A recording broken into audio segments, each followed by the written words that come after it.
మాట్లాడాలనుకున్నాడు. ఈ బైబిల్ గ్రంథంలో మొత్తం 48 వచనాలు ఉంటాయి, 4 అధ్యాయాలు ఉంటాయి. ఒక అధ్యాయం ఫస్ట్ అధ్యాయంలో 17 వచనాలు ఉంటాయి, రెండో అధ్యాయంలో 10 వచనాలు ఉంటాయి, మూడో అధ్యాయంలో 10 వచనాలు ఉంటాయి, నాలుగో అధ్యాయంలో 11 వచనాలు ఉంటాయి. మొత్తం ఎన్ని వచనాలు అంటే 48 వచనాలు మాత్రమే. ఈ 48 వచనాల్లో 4 విషయాలు దేవుడు మనతో మాట్లాడాలనుకుంటున్నాడు. 4 విషయాలు దేవుడు మనతో మాట్లాడాలనుకుంటున్నాడు.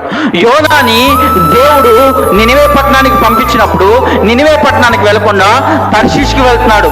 తర్షీష్కి వెళ్ళిపోయి తనకిష్టమైన మార్గంలోకి వెళ్ళిపోతున్నాడు కాబట్టి దేవుడు మనతో ఏం చెప్తున్నాడంటే పారిపోతున్న యోనా.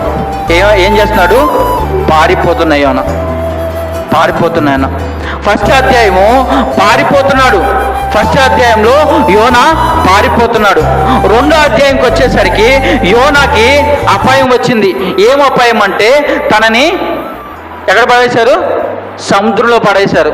సముద్రంలో పడేసేసరికి ఆయన ఏం చేస్తున్నాడు తెలుసా? ప్రార్థన చేస్తున్నాడు. ఏం చేస్తున్నాడు?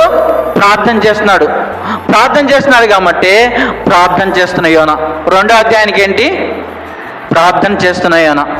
మూడో అధ్యాయంకి వచ్చేసరికి ఇంకా మనోడు ఎలా అపాయం వచ్చేసింది కదా, నార్మల్ సిచ్యువేషన్కి వచ్చాడు. సరే నీ పనే చేస్తా, నువ్వు చెప్పిన మార్గం వైపు వెళ్తా అనేసరికి నినివేకి బయలుదేరాడు. నినివేకి వచ్చిన తర్వాత మూడో అధ్యాయంకి వచ్చేసరికి తను ఏం చేశాడంటే నినివే పట్టణానికి 3 రోజుల ప్రయాణం అంత దూరము నినివే పట్టణం.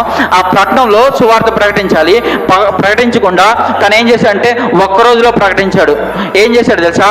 సువార్త ప్రకటిస్తున్న యోనా. హల్లెలూయా, హల్లెలూయా.